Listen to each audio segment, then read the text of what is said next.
Hello, and welcome to MNN, New York City for Youth.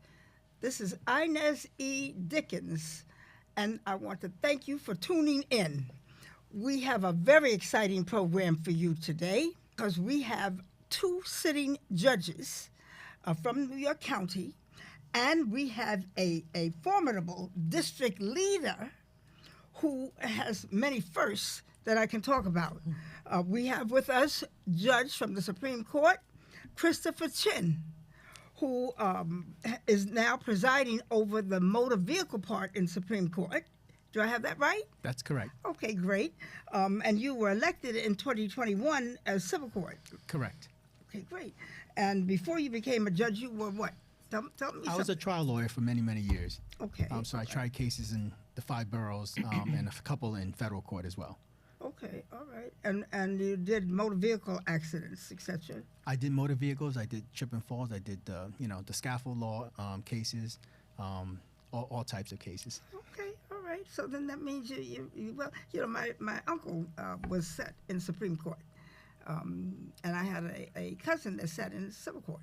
So I'm quite familiar with the judicial system, and I'm a district leader as well. And Liz Shama, I'm so glad and happy, Judge, to have you here. Thank you now, so you're much. in the civil court.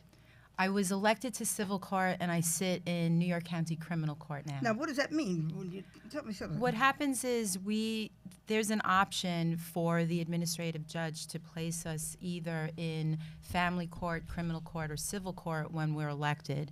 And I was chosen to sit in criminal court. And so it's a very new area of law for me because my background is in family court and civil, commercial, and matrimonial court law. But I've learned so much in the last 9 months that I've been there, going on 10. Okay, all right, great. And Mariama James, who is my cohort and my partner in the New York County Democratic Committee. She's a dedicated first vice chair, is that correct, of New York County? Yes. And but the thing is that makes her very unique is the fact that she is a Democratic district leader and the first ever black to be elected to the Wall Street area. And she's done some phenomenal things with the World Trade Survivors Steering Committee. Yes. And the Zadroga law as well. So tell us something about the Zadroga law, the Zadroga. Is that correct? Zadroga. Okay. So it's named after James Zadroga, the police officer that first became was terminally ill due to 9/11 related toxins. And at the beginning, there were a few of us who not only were becoming ill, but were willing to come forward and say that we felt that it was due to 9/11. And that's how I became involved because I noticed changes in my children right away. And from there, I have been advocating for the health care. So I was involved in or instrumental in the creation of the bill, the passage, the expansion, and now we're fighting to ensure that it's fully funded through the year 2090 so that anybody that comes down with 9/11 related disease is covered. Great. Thank you so much. And also, I see that you are involved with the Sophie Gerson Health Youth Committee. Yes. Because I served with her son, Alan Gerson, in the Alan city council. Gerson is a dear, dear friend of mine. We became friends when he was my councilman. And one day he elected me to his board. I wasn't even present at his meeting. He just called me after and said, "You're on my board now." And it's been, just a real passion project for me, helping to send underprivileged middle school children who otherwise would never get the opportunity to sleepaway summer camp every year. That's tremendous. Alan has always been a strong advocate for youth and for families when we were in the city council. And when he left the city council due to term limits, I missed him dearly. Yes, me too. But let's talk a little bit about the judicial system and how it works. I'm going to start with you, Liz, if I may call you Liz. Yes, please. Because it's very interesting how you go from being an attorney to civil court. And then Christopher, is all right, Chris? Yes. From civil court to Supreme, and Mariama can fill us in on how it is actually done, boots on the ground. So Liz, tell us. I mean, you were an attorney for years. I began as a trial attorney in family court, handling abuse and neglect cases, and then moved on from there to do paternity child support. Then I did a stint in NYPD for a while in the advocate's office. I moved on from there, and I was in quasi-judicial positions after that. I was an administrative law judge dealing with fair hearings, and those are to determine the benefits, the public assistance recipients, whether they are still entitled to those benefits or not. And from there, I became a referee, not a referee, a magistrate, for many years in family court. And I dealt with paternity, child support, enforcement, domestic violence cases. And then I moved on to Supreme Court in my third quasi-judicial position as a referee. And I handled matrimonial matters and civil court matters. Well, tell me, Liz, how did you, once you decided that you wanted to become a judge, and referee to judgeship is an easy swing, what is the process? Because many of us don't understand what the process is, and in addition to that, we may see names running for various judgeships on the ballot, and I'm going to ask Mariama at some point to tell us, what's the importance of us voting for that? Because many of us don't vote in black and brown communities. We do not vote for the judgeships. So tell us how you move from being an attorney or referee to being a civil court judge. I think the process for me, and I think what all of us go through when we do try to become civil court judges, is we start with the application, just like any job interview, detailing our background, showing examples. When you say application, break it down. Okay. You're applying to where? We're applying to become civil court judge. But to where? What are you? Where's the application? It goes to the Manhattan Democratic Committee. That's our starting point. Okay. And so they review the application once we have completed it and send it to them. And then what happens is they determine whether or not they find us eligible to even go through what's called a panel interview. And then we go through the panel interview if we're selected, and that can consist of 30 to 40 people from various bar associations within New York City, such as the New York City Bar, LGBTQ, the Puerto Rican Bar. There's different bar associations that are responsible for interviewing you and asking you various questions about your background, your ability, and your demeanor. It's very important. Your demeanor, community service is another very important factor as well. And once you get through the panel, I think my year they selected 10 individuals, and I was fortunate to be one of the 10. Then what happens is we meet with the process of meeting with the district leaders starts even before we apply, because we get to know what is it that they are looking for us, the community, what is it that they are looking for in someone as a judicial candidate. All right, now stop right there. Because right in here, I want Mariama to tell me and tell our Manhattan population, the people here, when we talk about you going to the panel, what does that really mean? You go into the panel, and when you do go into the panel, who makes up the panel? Are district leaders on the panel? I don't know. And also, explain to us, how do you really get chosen, and how many seats become available? So, there's a lot to unpack there.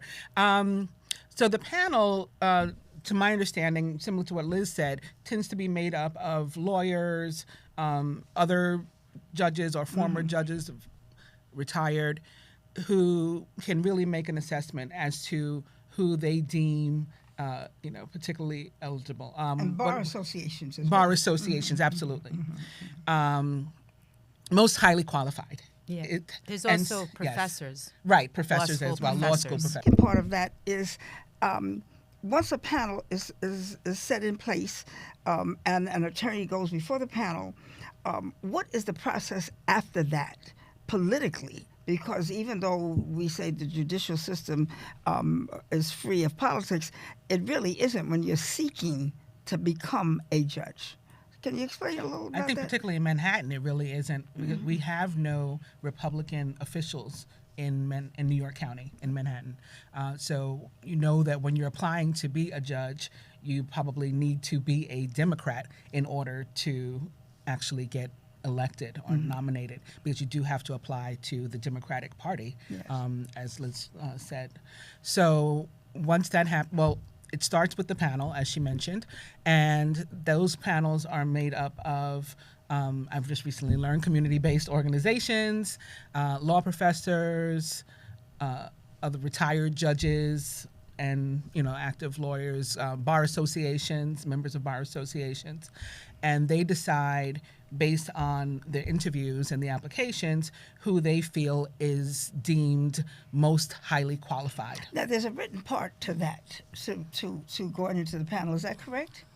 That's All right, correct. Chris, can you tell us, Chris, a little So- something, so- Judge, about that? So there's an application that you have to submit, and it details your education history, your work history, trial that you've done, significant cases you've worked on, and opposing counsel that you've dealt with, judges that you've dealt with as a lawyer, so that they can go back and talk to those people and see what kind of person you are.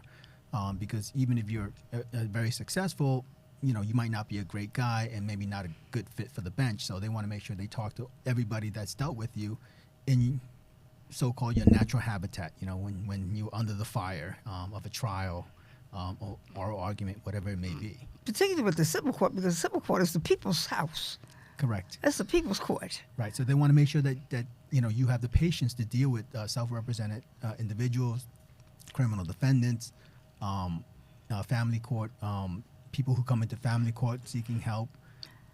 All right, now, Liz, I want to know, once you go into the panel and you come out as highly qualified, as Mariama said, and then you have already started talking to district leaders, what is the purpose of talking to the district leaders? And at some point, I'm going to let you tell us about district leadership. But What I found the purpose was, when I spoke with district leaders, was to understand what the community wanted or were seeking, whatever their needs were. Like sometimes they needed somebody that was more, for example, I come from a very diverse background. My father's Iraqi, my mother's Mexican, and I speak fluent Spanish. So at that, we're trying to also seek more diverse people, because I also live in Harlem, and it's, you want a very diverse bench. So there's many things that the district leaders are seeking. They're seeking not only your background, they want to know that you're going to be able to deal with the individuals that come before you. Are you going to listen to what their needs are and the relief that they're seeking? Are you going to have compassion for those individuals that come before you? And are you going to serve their community? Are you? all right, So I now, think that's the base, the essence of all it. right. So now you've met with the district leaders. What happens after that? After they meet, Mariama, what happens after they meet with the district leaders? What's the process after that? Well, when somebody gives me their resume, I'm going to look at it, and I'm not sure that everyone expects us to go through it in the way that I do, but I'm going to look up the companies that you list there, look up the practices you've been a part of. Maybe you were a partner somewhere, so you had a more of a administrative and took more ownership of the cases that, and in those situations, I'm really going to scrutinize, your firm handled XYZ type of case, maybe police brutality or something. You were defending the police and people were beaten, and But what's the what's process your after position? that? I'm going to look at all of these things and then determine if I feel as a district leader that this person is going to best represent, our values and treat people fairly and honestly, and not just be criminalizing people or misusing their authority. All right, we've been through that, and I'm going through. I've met the district leaders. I've gone through the panel. I've come out of the panel. What is the next step, Chris? So for civil court, For civil court, So what you want to do is you want to get the endorsement of the clubs. The clubs if you're running in a district, the clubs in that particular district, or if you're running countywide, then you need the district leaders all over the county So of now, Manhattan. what's the difference between running countywide and running district-wide? So in a district seat, Judicial district-wide, though, not Correct. assembly district. Yeah.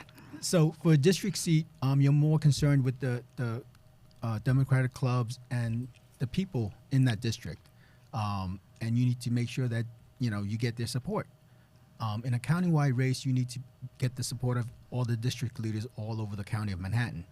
So that's the difference. The second difference is that in a district seat, you could have a primary. I mean, you could technically have a primary in a countywide seat, but that's very expensive and has been done in a very long time. All right. And so, so that means that you come before another. Do you come before another group after that? I mean, how do you get your name on the ballot then, or do you get your name on the ballot? Well, you can get your name on the ballot just by having enough signatures on a petition. But what you want to do is you want to have the support of the clubs in, let's say, a district seat. So then the clubs would carry your name on a petition. Correct, with their other candidates. With as well. other candidates, or very seldom would it be a single petition that you would have to carry. Is that correct? Correct. All right. So then you do have to go through the petition process. Correct. All right, that's very important to know, because some of our attorneys are not aware of that. So you have to get us petitions to get your name on the ballot. Correct. All right, now, Liz, Yes. you got your petitions have been filed, you're running in a district, a judicial district. What's the difference between a judicial district and an assembly district? Because a judicial district could comprise more than one assembly district, or parts of more than one assembly I district. think that the judicial district, the way that I have to say that I did run in the primary when I first got out of the panel, and this was in February.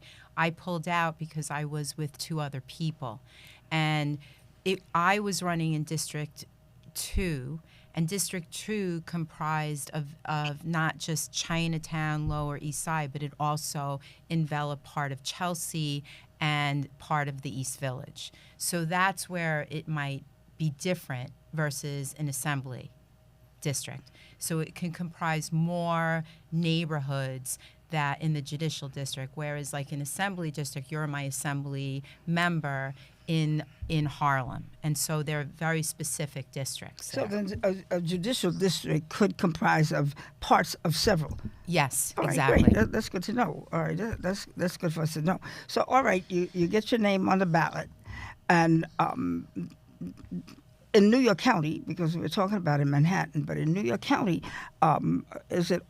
do we oftentimes have opposing factors? Is there opposition to our judges that are running on the ballot? I would say that you could, because you could have write-ins when you go to vote. Somebody might write you in. You could have, even though I'm a Democrat and there aren't Republicans, you can have a Republican decide to run and have support from those Republican sponsors, if you will. So that's how that would happen. Okay. All right. So now you Or if you're in a primary, for instance, you have other candidates that are running against you. Okay. All right. So now you get elected. You win the election. You become a sitting judge in civil court. And I don't want to go into the other nuances, such as you could become acting supreme, etc. I don't want to go into that because that goes to another way. But how long do you have to be a sitting civil court to then decide I want to run to be supreme? That's one question.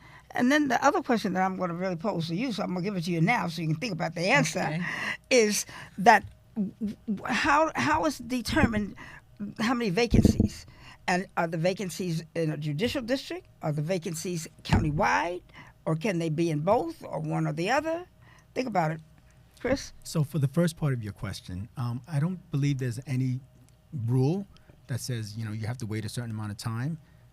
Generally, for Manhattan, you need to come out of the screening panel before the clubs will endorse you for Supreme Court, and mostly you have to come out twice. Usually, there are times where a candidate has come out once has been endorsed by the county Democrats, but most times it's after you come out twice, and so generally that takes some time. And when you submit to the panel, you're competing against other candidates who've been judges longer. So you want to wait a certain amount of time so that you have done enough on the bench to be able to compete with the other candidates that also submitted to that same panel, so that you can be voted most highly qualified by that panel. Now, this is a different panel than what sits for the civil court. Yeah, Correct. I think in terms of your question, though, Inez, I think with regard to Manhattan, specifically New York County, you have to be elected to civil court and be sitting for 2 years before they'll consider you for Supreme Court justice election. All right, that's good to know. Now, Mariama, we're talking about now. We're talking about going from civil to Supreme, and we're talking about now having gone into the panel. You sat in the civil court for 2 years or more. You've gone into the panel and didn't come out the first time, and you went into the panel. And who puts the panel together, by the way? Can anybody tell me that? Who puts this panel together? Who makes the appointments to the panel? I think that's done in connection with the Manhattan Democratic Committee, and they work with the various bar associations, community organizations, and law schools. And they're invited to participate in it. Exactly. That's correct, Okay. because the county wants it to be independent, right? An independent panel. But of course, they are involved in gathering the people who. All right. So now, you've been into the panel the first time. You didn't come out. You went in a second time, and you were nominated. And because maybe you didn't have the support of sufficient number of district leaders and the clubs, because we didn't talk about yet about going before the Judicial Convention. Right. And that brings to, I want you to tell us who becomes delegates. They call them delegates, I understand, to the Judicial Convention. Well, how do you become a delegate or an alternate to the Judicial Convention? Is that done as an appointment? Do you run for that seat? Well, Mariama, you're judicial district delegates leader. and alternates both run for their seats. They have to do petitions, file petitions the same way that the judicial applicants. So for the most have part, to they do, would come and out of any a other club. candidate. They're considered they're considered an official Okay. candidate for office. All right, Yes. but it's not a paid position. No, not a paid position. You're volunteering Volunteer. to participate in this judicial process. Absolutely. So you come out of a club, you go on a petition, then your name gets on the ballot, Yes. and you might have an opposition because I believe we have some opposing factors up in the 70th Assembly District. We had some in the 74th this year too. Yes. Yes. All right. So you get elected and you become a delegate and an alternate, and we'll have another segment where we'll discuss about how you become a delegate and an alternate, because that's a process of itself, and that would require, maybe you'll come back and tell us about that full process on that. I'd be happy to. Okay. All right. So now you go before the Judicial Convention, the delegates and the alternates, and also it's determined how many in each assembly district are how many delegates and how many alternates is based upon what's called party call. Yes. All right. And how is the party call determined? Just quickly, because that's something I'm going to bring you back to really talk about. But can you tell us just how party call? Well, so each election district is allotted a particular number of representatives, County committee representatives, and that is on what the party call is based. The number of people in each election district and the total for your part of your assembly district. Okay, and it goes by the assembly district. Yes. Not because some of our assembly districts are divided in two parts, some in four, and some are not divided at all. Right. All right. Okay. So, all right, you've gone into the panel, and you come out. You're now before the Judicial Convention, and this is the second time you've come out of the panel, and you have enough support from the delegates. You believe, and so you may be running against other people. Is that correct? Because I know you've been through the process. I'm going through the process now. Okay. So what happens is, you try to count how many votes you can get, and if you think you have enough votes, then you accept the nomination. If somebody else thinks that they have enough votes, then they also accept the nomination as well. Floor fight. Correct. And then then the votes are counted on the floor to see who has the votes.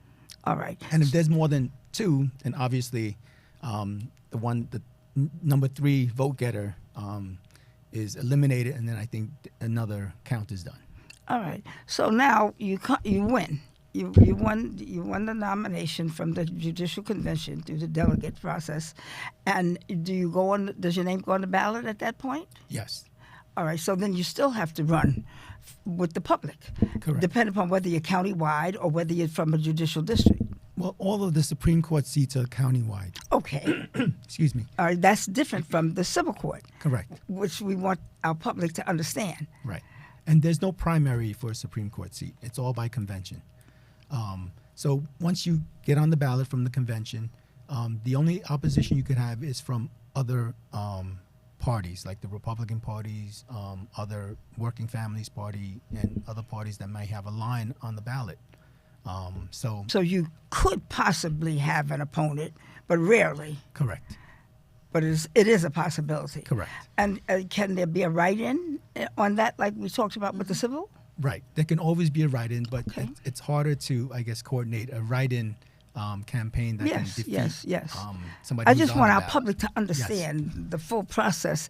All right. Now, Liz, tell us, why is it important for people when we see a name for the civil court, and Chris, is the same thing for Supreme.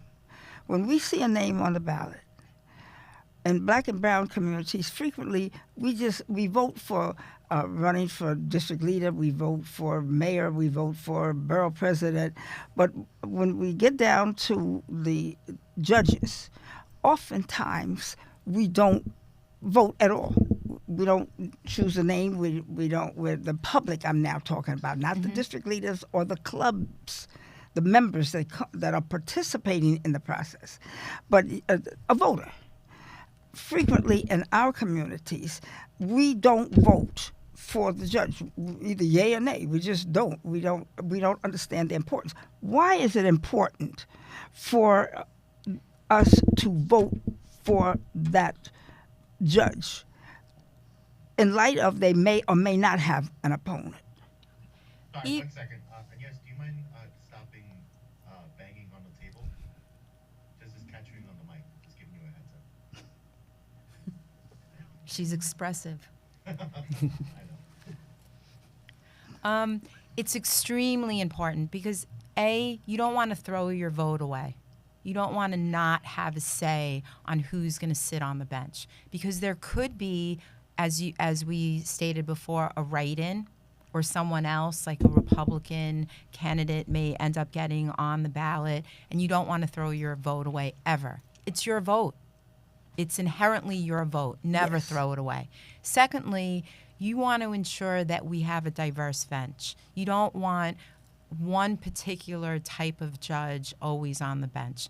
And it could be any type. I am not specifically excluding one or the other. And the only way to ensure that you have a diverse person on the bench, or someone that may be like you on the bench, is to vote for them. Because there's always that possibility, even though that person ended up on the ballot, that they may not make it to the bench. You never know what's going to happen. So never, ever throw away your vote, because it's inherently yours, and you have the control to vote for someone that's diverse or like you within your community. So always vote. Okay, well, that's important to know. Chris, now we're talking about, now I'm going to the Supreme now. And it's the same issue, where oftentimes people will go in and vote for everything else, but they don't come down and vote for, and why is it always that the judges seem to be at the bottom of the ballot? That's above my pay grade. Maybe you can tell us why that is. I don't know that either. But I guess your question is, why should they still vote even if there's no opponent? Yes. Well, there's always the danger of the write-in. That's number one. Mm-hmm. And so you don't want somebody to be written in who hasn't been vetted by a panel of lawyers and community members, also who hasn't been vetted by district leaders and club members from all the clubs in the city. Well, not in the city, in Manhattan. Second thing is, I think it's important because even if you look at who got how many votes after an election, you can see that even though unopposed, judges get different number of votes. And there are some political analysts that look at that when we talk about, maybe a primary for a civil court judge, and to see, how much support the community gives to a certain individual, and they may credit that to their background, to their education, whatever the case may be. And so for people of color, you want to make sure that you get enough votes, so that if the next candidate comes along that looks like you or has a similar sounding name, that they know that they can get support from the community. Now, is there a term when you get elected to the Supreme Court? Is there a term? You get elected, is it a 2-year term, 4-year term, 5-year term, 10-year term, Right. 14-year term? It's a 14-year term. So that's different from civil court, which is a 10-year term. Okay. And the other additional benefit is that as a Supreme Court justice, you can apply to work past your 70th birthday. Because if you're a civil court judge, then you have to retire when you turn 70. Oh, so in the civil court, once you reach 70, if you have to retire. Correct. But in the Supreme Court, You tell can us again. You can apply to be certificated, they call Okay. it, which means that you fill out an application to interview you, make sure you're of sound body, sound mind, and if they certify you to continue working, I think you can work up to 76, I believe. Okay. All right. Now, Mariam, you are a district leader. Tell us and tell our viewers why is it important to join a club, to work with a district leader? Can you tell us what the importance is? Because people sometimes don't understand the need for a political club and why to participate. Because sometimes clubs are struggling to get membership. Can you tell us, because that's all part of the judicial system, Right. is the clubs and the district leaders play a big part, from what I'm understanding from both of our judges here. So can you give us a little explanation on that? The judicial process is a major part of a district leader's role. And the importance in joining a club is that you have that collective voice that is much louder and stronger than an individual trying to affect any type of change on their own. So when you join a club, especially if you're going to run as a district leader, which is another unpaid job, but can be costly to run a campaign if you need to, when you join a club, you have their support financially and physically. They help you to carry your petitions. They'll carry your media to promote yourself, your marketing materials, as opposed to a sole single person trying to accomplish those sort of things on their own, which is very difficult, but not undoable, but very challenging. So the district leader then, and we're now talking about, because we also know we have county committee, but to talk about the delegates, the judicial delegates and alternates, do you choose who will run from your club? Is that how that's done? At my club, we do have a voice. The executive committee is, in addition to, well, a district leader would automatically be a member of the executive committee at my club. And the executive committee is who makes the initial decision and recommendation as to who we should support. And then we pose that to our full membership, which is a much larger body, representative of typically people who live in our assembly district. Is it possible within the club when the executive committee comes out with a slate of judicial delegates and alternates? Is it a possibility that somebody else within the club, another club member, might oppose that slate and say, well, I think I should have been chosen?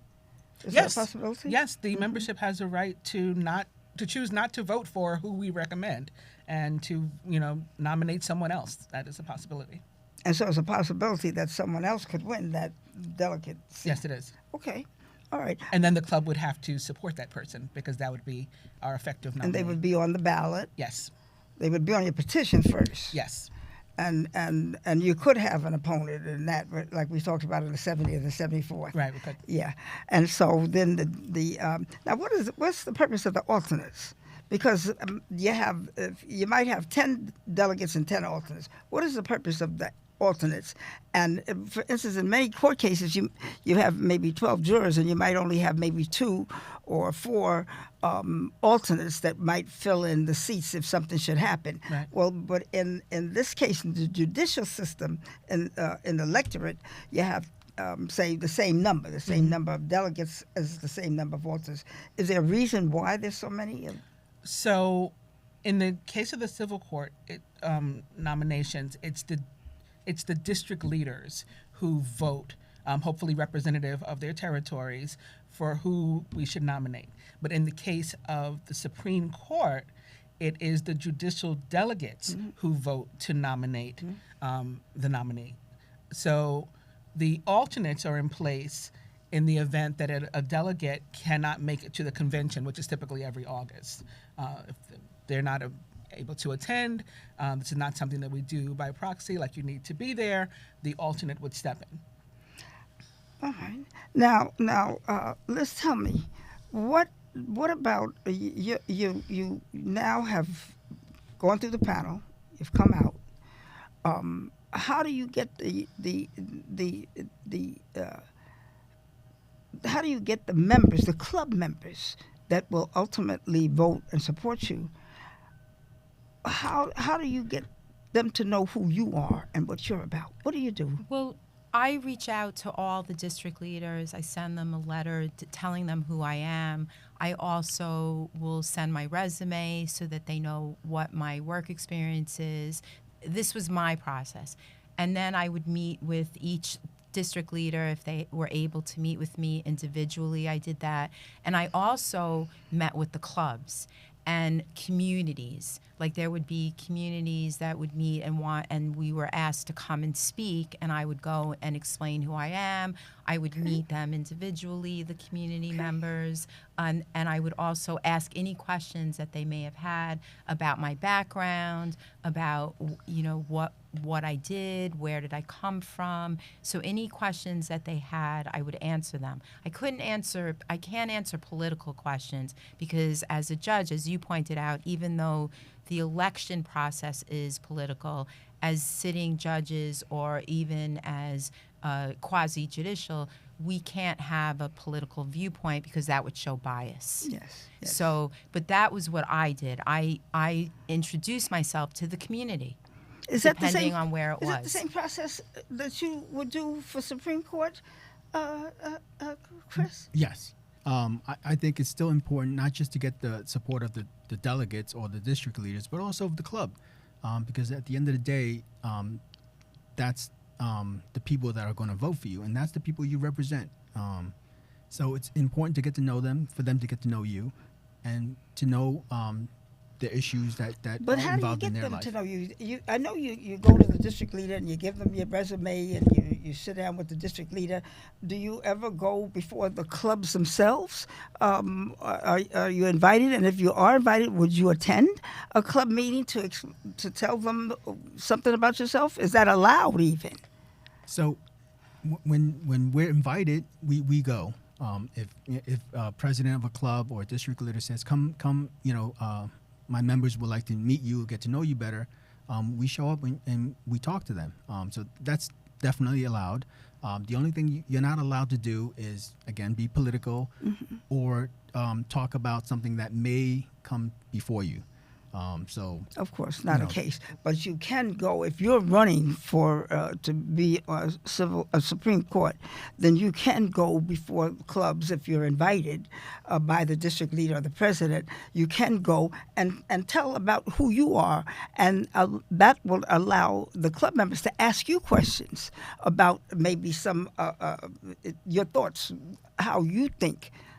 Is that correct? Right. Not how you think about an issue. Yes. Just maybe your values, where you come from, how you grew up, things like that, which may, show what kind of values you hold. So that may eventually turn out to be something that may be important in how you decide cases. Okay. All right. That's very important. Mariama, Yes. this we know that judges cannot be political. Right. But however, they do run to be civil court. They do run to become Supreme Court, and there is a full process in that. Does it become your responsibility to ensure the integrity of seeing to it that the line is not crossed by the candidates, because now they're not just judges. In the case of Supreme Court, they're not just a judge, they're also a candidate. And the attorney that's running for civil court is now also a candidate. Yes. What it becomes the responsibility of you as a district leader to ensure that your club members and your district, in fact, not just the club members, because they do go before a vote, but that the public knows who's running, whether they're running unopposed or not, because you never know when there's a write-in, like they both have explained. So now, it's your responsibility to ensure that your district is aware of the candidates running for the various seats. Is Yes. that right? How do you do that as a district leader and still ensure the integrity that the line is not crossed politically for our judges? So when I not interview, when I sort of vet on my own a judicial candidate, I look to see what they're involved in, what their hobbies are, again, where they've worked, what kind of cases they've handled, what their decisions were. Those are the best ways that I feel I can sort of figure out who a person is and how they're going to be on the bench. And then it's certainly my responsibility to relate that to my community and to have my community in mind while I'm doing that. And, what kind of cases might come before this judge, who would be most impacted. And all these things are important in deciding who we're going to select. And then, yes, it's my responsibility to convey all of that to my community and to get their support in who I plan on voting for in the nomination as a judicial delegate, also, not just a district leader. All right, now you have to. Your name is on the ballot. Well, before it gets on the ballot, your name is on a petition. Can you, Liz, as a candidate running for civil court, can you? And Chris, the same question I'm going to ask you. Your name is going to be on a petition. Can you go out with club members to do petitioning, or are you prevented from doing that, Liz?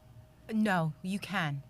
I want to add to the first question that you asked earlier too. You also have to realize that, and this goes out to the lawyers who might be running for judgeship and the Supreme Court judges, but there's a time frame in which we can do that and also meet with clubs. We have to go through the ethics committee and make sure that everything is done within that time frame too.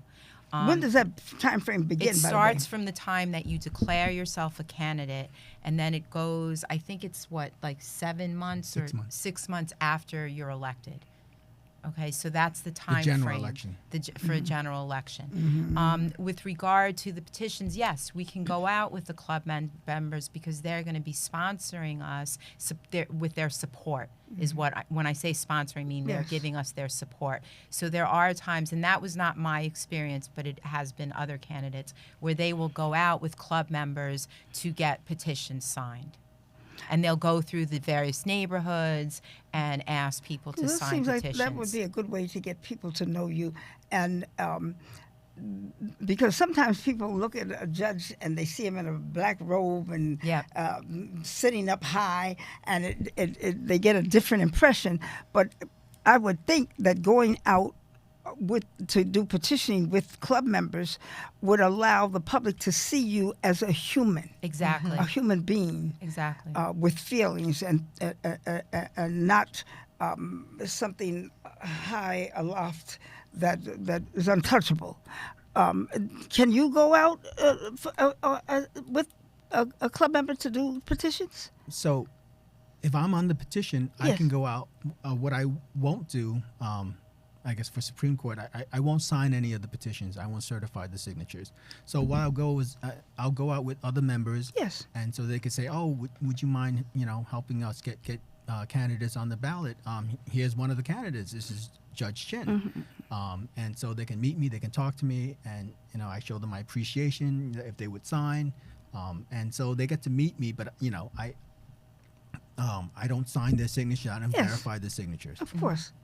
But you can go out with a club member. Yes. Because that's a good way for people to meet you. Because, like I said, frequently people look at a judge and they see them in a black robe and they sitting up high and, untouchable and, who are these people? But I think when you're able to go out with a club member to get petitions, you're not getting the petition yourself, but you are going with someone, and they can introduce you to the public. It allows the public to see you as an equal, as a human being that's not untouchable, that's superhuman. So I think Right. it is a good idea. Have you ever gone out? I have. When I was petitioning for the civil court seat, I went out with club members, Okay. and I stood next to the table where they were signing petitions, and I said, "Hey, hi, would you mind helping me get on the ballot?"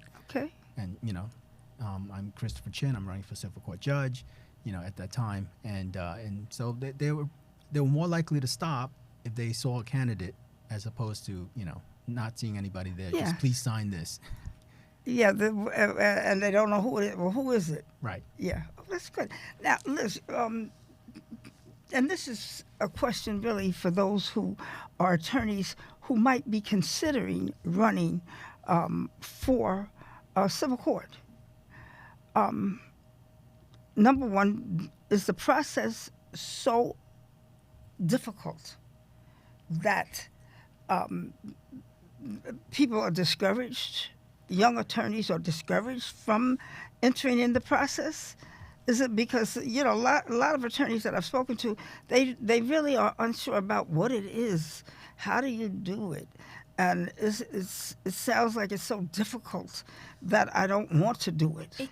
It could feel arduous at times, and what I mean by that is because you're meeting with people, you're meeting with the community, you're meeting with the district leaders, and you're meeting with those district leaders on their time because they're also extremely busy. They're just not doing district leader duties. They also have jobs. They also 'Cause work it's an within the unpaid community. position. Exactly. So like I met people, if they wanted to meet with me at 6:30 in the morning, I met with them at 6:30 in the morning at the diner. If they couldn't meet with me except for lunch, then I was running out and I was working. I was working still every day, but I would run out at lunchtime, or I would go to dinner, or I would go to the community and meet with them. Okay. So it can feel like it's arduous, but it's not a long time frame. It's a very limited time frame that you're doing that. And if this is something that you want to do, then if there's a will, there's a way. You do it. You get up and you do it and you meet with people and you tell them about yourself. And I also think for the community it's very important that they know, is this a person, God God forbid, if I ever was in court, is this a person that I'd want to appear before? So I think you have to know that it is work, and you have to be willing to do the work, because you're going to meet with so many people, but you're going to be enlightened. You're going to understand, this is my community, this is New York County, this is Manhattan. And you're going to meet people and you're going to discover things about your community that you never knew. I learned a lot I learned a lot about myself, which is significant, and I learned a lot about my community. Okay, all right. Now, for the running for Supreme Court,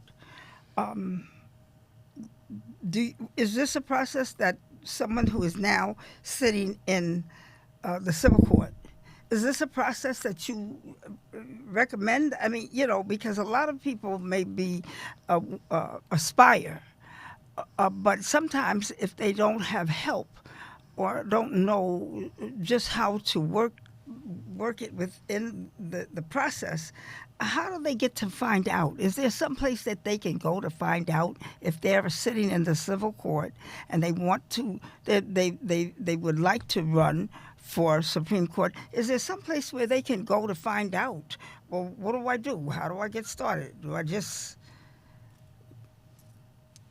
Well, there are several ways. Usually, people who are in civil court has had other candidates that they ran with, or they went around to clubs with, or or fundraisers with. So they become friendly with some other candidates that became judge and is now sitting in Supreme Court. So they can ask those individuals. That's one way. Another way is they can reach out to the district leaders, and district leaders can explain that to them as well. District leaders that supported them for civil court. And there are other groups, like I believe the Franklin H. Williams has a mentoring program where you could sign up and you could be assigned a judicial mentor. Okay. So either if you want civil court, or even if you want to get an appointment position, I believe they can assign you a mentor that fits what you're looking for, so that they can guide you through it. They can explain what it is that you need to do. So those are a lot of resources. Of course, bar associations also have judicial committees, I believe, where they can instruct you on what's going on, what you and need how to to go. do the Right. process, how to navigate through, because it sounds very convoluted and confusing. And we're trying to encourage people to participate in the system, whether it's political or whether it's judicial. In this case, we're talking about the judiciary, but we want to encourage people to participate and to move on. From civil court, if there's a vacancy, to Supreme. And so, I just wanted to make sure that there was a process, some place they could go to find out, what do I do? Because a lot of people don't know. From the outside looking in, I would say one of the scariest things for some of these candidates is, how can I get through? There are already so many other candidates before me. And that might discourage somebody from running. Like, I'm never going to make it because, there's 10 other people in line already. And to that, I say, again, this is why district leaders are meant to scrutinize the applications and to really vet the people who are running, because we're not supposed to just take the next person in line. We're supposed to take the most qualified person to be on the bench. That's correct. That's what I commit to doing every time we have an election. For lawyers, though, the New York City Bar Association and the Franklin Commission both give seminars on the how-tos. How do you go? How do you start that process? And one of it, like Chris said, is to get a mentor, someone that's already a judge that can mentor you. And the other way that you can do that is you could hire a consultant, which is what many judges do to navigate you through that process. Yeah, we didn't even touch upon that. But that's another way to do We it. didn't even touch upon that, yeah, because there are consultancies that do assist. Yes. In that, and it's allowed. Yes. Okay, all right.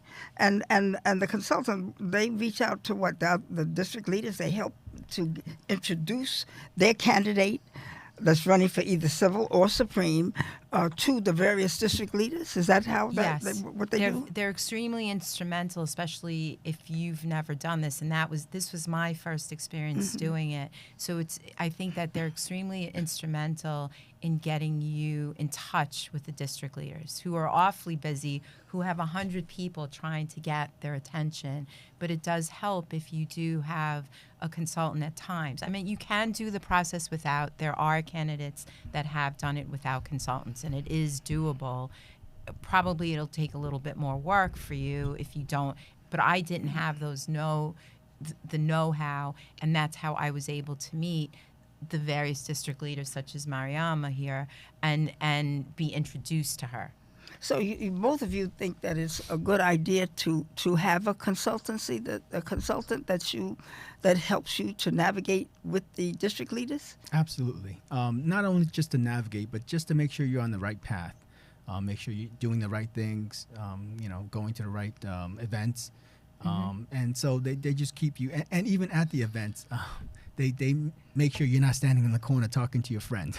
And sometimes to calm you They're like, down. go talk to somebody else. Yeah. Go talk to somebody you don't know. So consultants would say, you need to talk to at least 3 people you don't know before leaving this event. Yeah.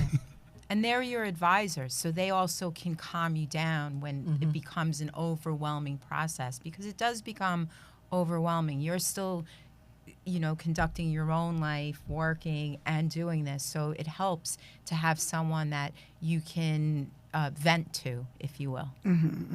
One of our nominees this year went without a consultant and still made it through. So that's not another reason. So it can be done. Not to be discouraged, like, I can't afford a consultant. That's still not a reason to, hold back if you feel you're ready to be on the bench. But like the judge said, you might have to do a lot more work yourself. Absolutely. Without having someone without to a doubt, help. you're going to have to. Yeah. Yeah, because that means you have to get out there and introduce yourself. And I will say this with the consultant: make sure you're comfortable with that person. Make sure that they have your best interests at heart, because that's really important. Well, I mean, I would think that a consultant would take on someone who they believe in, Yes.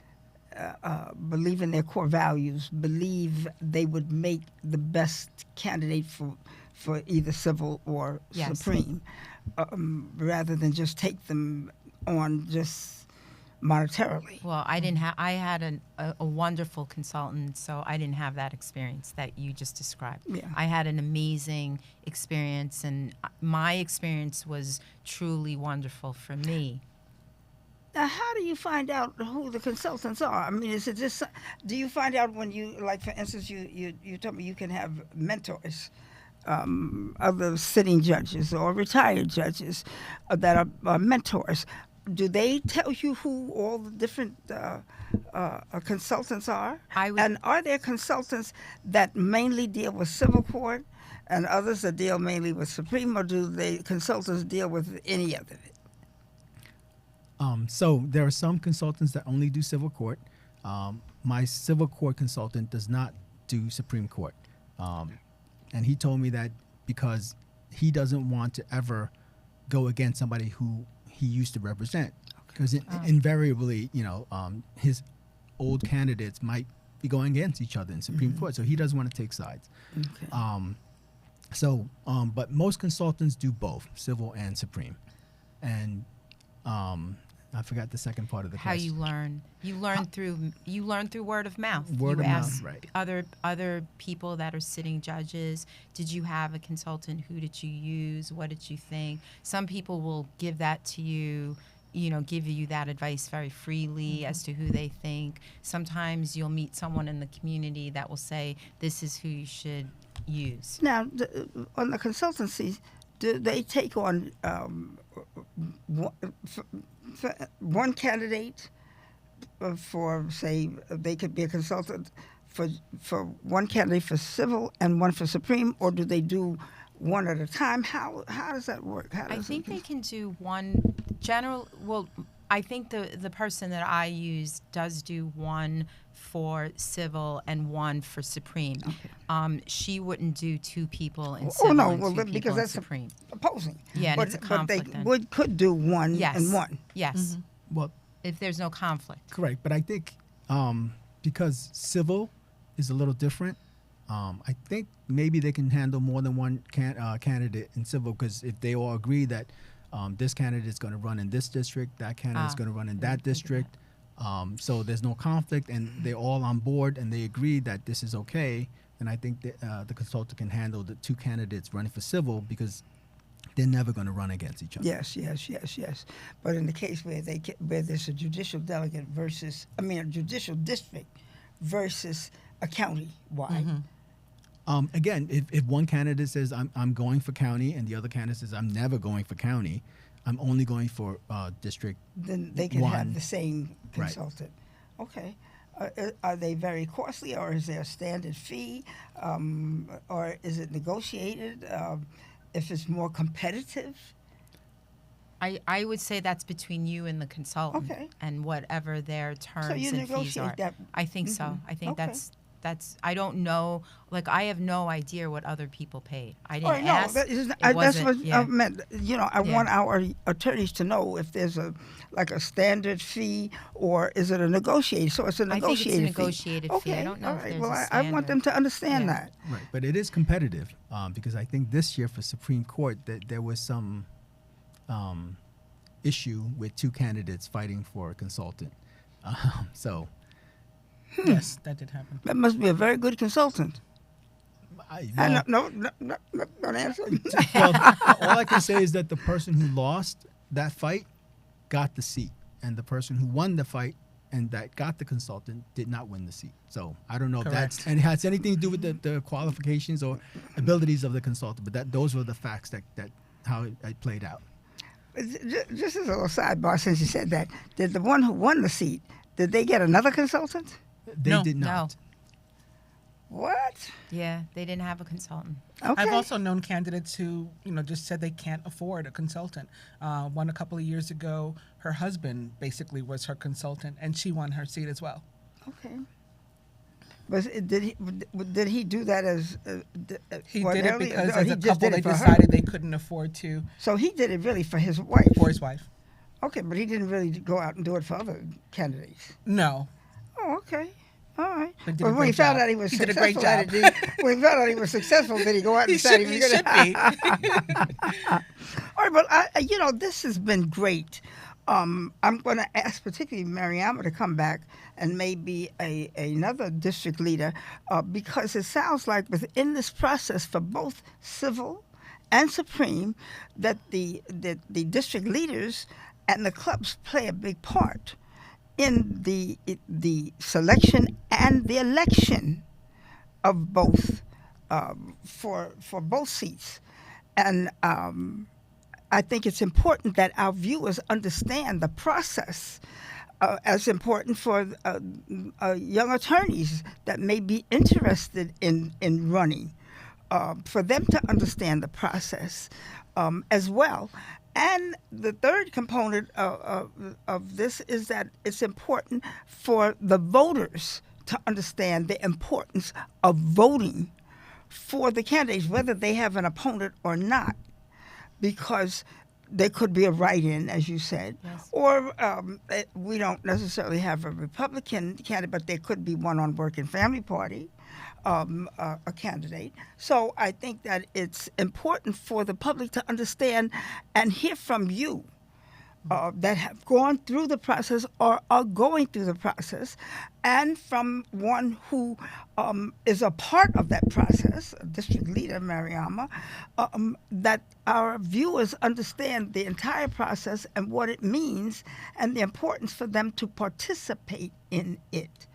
I'm going to ask you, would you give us a closing statement as to the importance for the voter as well as for the civil court judge thinking about running for Supreme?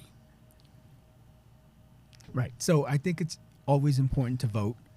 Again, I think it shows that the judge has the support of the community. And so you don't want, some judge to have, 100 votes and take the bench, right? So that shows that if you get a lot of votes, then that shows that the community supported the judge, who's been vetted by different groups, by the panel as well as by district leaders and clubs. Second thing is, I think that if a sitting civil court judge aspires to do Supreme Court work and either wants to work past 70 or wants to aspire to the appellate term or the appellate division, which you can only do if you're an elected Supreme Court judge, then they should definitely apply to be elected Supreme Court, because that's the only way you can get that done.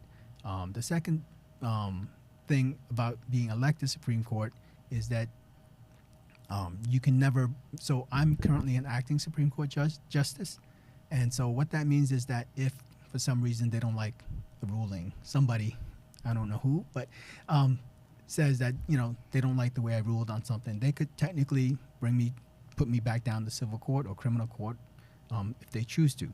But once you get elected Supreme Court justice, then they can no longer do that. So you have a lot more political freedom.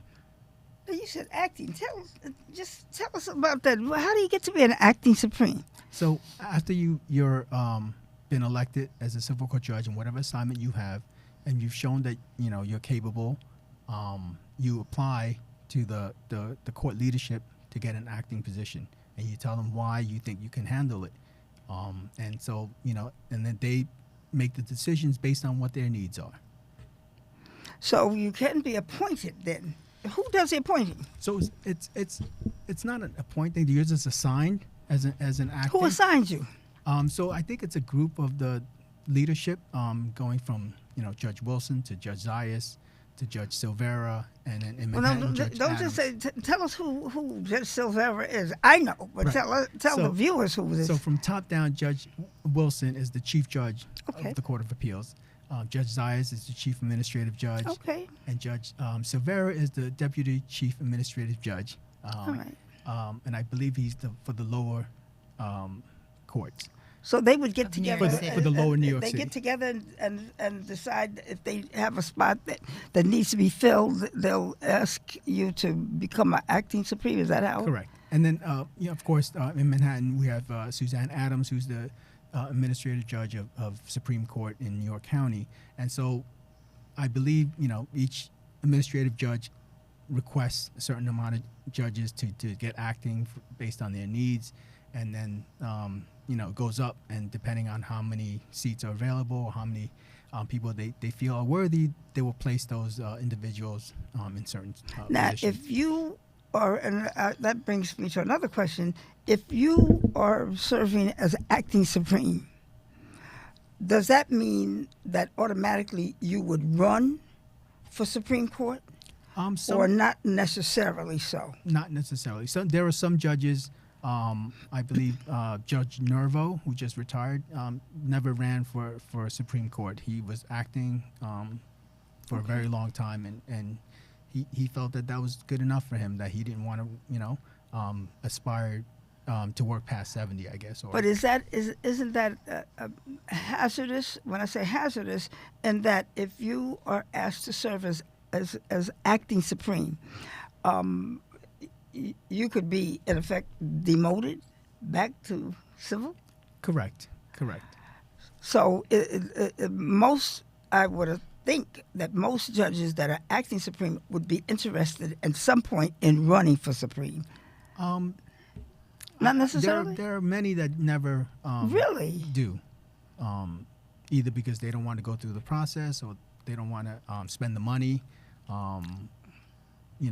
or they don't aspire to work past 70. Okay.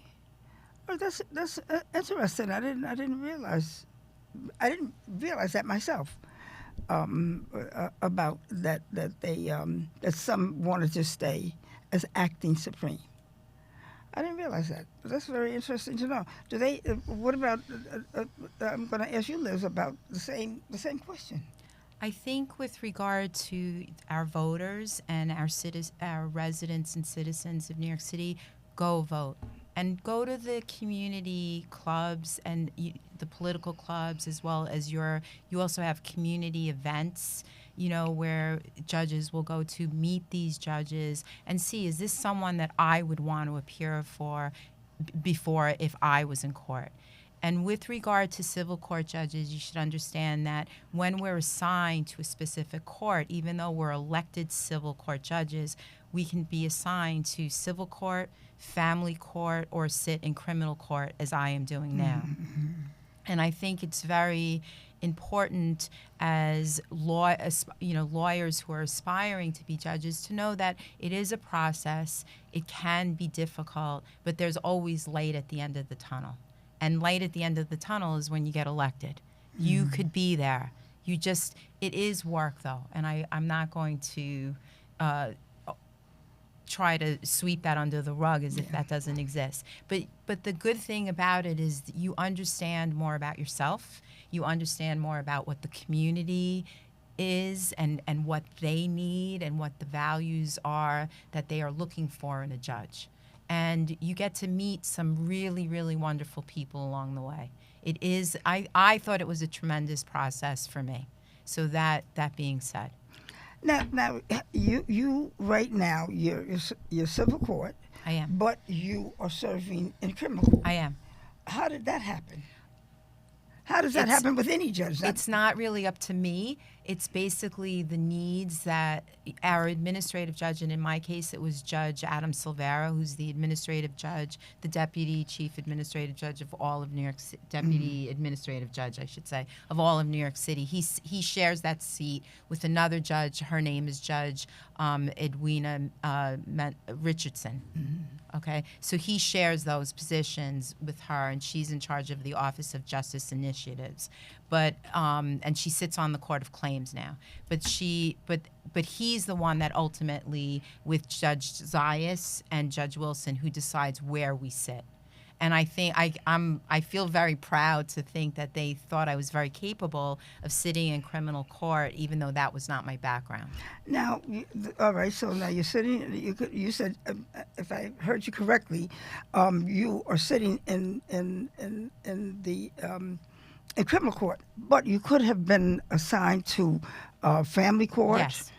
Or civil court. Or civil court. All right. So now, is this something that does that prepare you to be able to run for Supreme Court, or are there judges, civil court judges, that stay serving in criminal court or family court? They could. I don't know that they would stay in criminal court indefinitely, but they could sit and continue in family court. They could finish their careers in civil court. They don't necessarily, if they choose not to move up, they don't have to.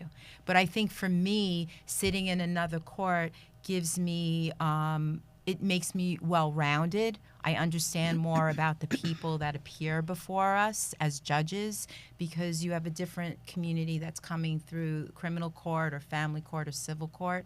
And I think that it teaches me how to listen to people, move the cases, and do my job efficiently. Okay.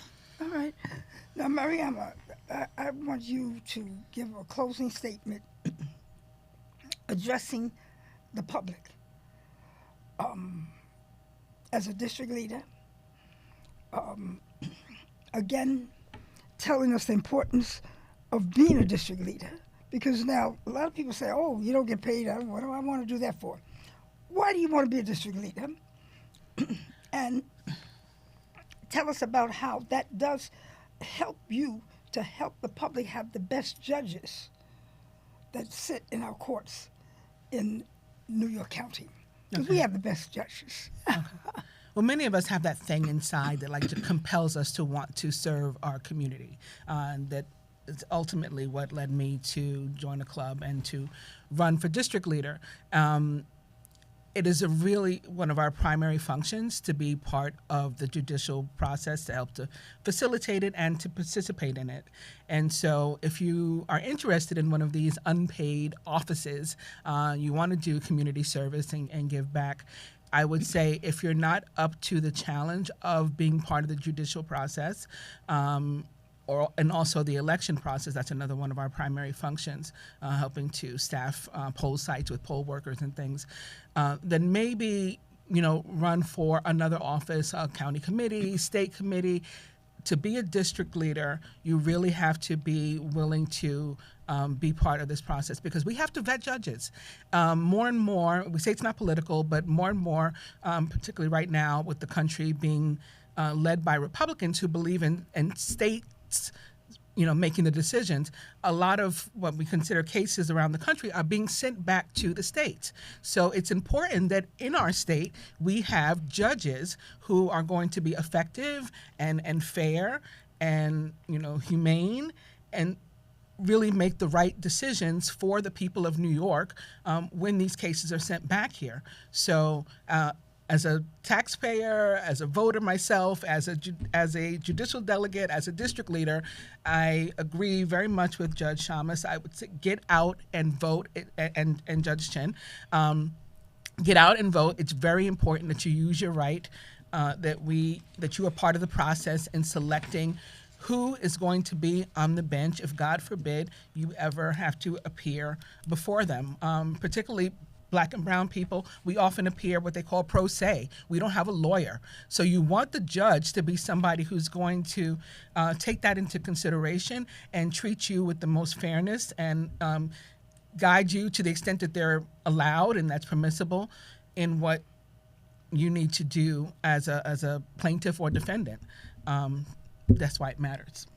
All right. Well, I'm very happy that the three of you came and had this discussion, because it's important for the voters to understand what you do, each of you, for the civil and supreme, and for the district leader, the role that you play in getting these people elected. And for the voter to understand why they need to vote, because if you wind up in court for whatever reason, you might go before these same people. So you want people sitting in these positions, sitting judges that represent the core values of your community, and that they are a judge that's a listening person. Mm-hmm. Because that's really what a judge does. They do a lot of listening in the court. They listen to all the sides, everybody's side. And so it's important for the voters to participate in putting the right person in these positions. Just like we vote to put the right person for mayor or the assembly or the Senate or the U.S. Senate or Congress or district leader. It's just as important that the voters of our great county, that we get involved with the judicial system by voting in the best candidates that our district leaders have put forth, because they have, for the most part, vetted them. And in the case of Supreme Court, you've gone before the convention, but that they have had an opportunity to maybe even meet you at some point, whether you stood on a street corner with another club member for that club member to get petitions, and the club member can introduce you, or as some have done, gone to subway stops with district leaders or club members, where a lot of people in the mornings stop and they're glad to meet the person, because they've never had that opportunity to meet someone running for a judgeship. And so I'm grateful to all three of you. Judge Christopher Chin, I know that you are now you're now running. Is that correct? Correct. Mm-hmm. And when will we know? Well, it's a process. So it's, every year seats open up, and I believe this next coming year there's only one seat, and there are many candidates. And so we'll see how that plays out. And I think there's going to be the year after. I think there's going to be three. They're anticipating. I hope you're right. So And if that's the case, then that then that opens up more opportunities for me and the other candidates. And I want to thank you for having this discussion with us. And I think hopefully the viewers will enjoy what they heard. Well, I thank MNN for being willing when we proposed this panel discussion, that they saw the need to have this so that the public could indeed hear from you as to the process, both for the civil court, an attorney, and for those that are already sitting in civil court to become Supreme Court. It's important for those who are interested in the legal profession, who may be in college now. And it's also important for the voters to hear from you so that they know the process, and to hear from a district leader who is not paid, yet is volunteering her time or his time, because there's a male and a female. Is that correct?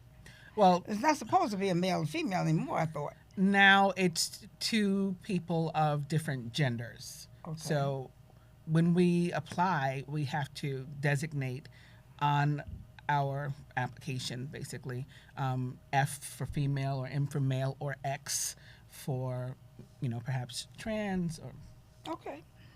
All right, so there's supposed to be a two. non-binary. Okay, Yeah. all right. And so it's important that the voters hear from you. And so I'm pleased, I'm grateful to all three of you for agreeing to come. I'm going to ask you particularly to come back, and maybe another district leader, to go into what's necessary for the voters to understand. And to the viewers, I want to say to you, thank you for tuning in.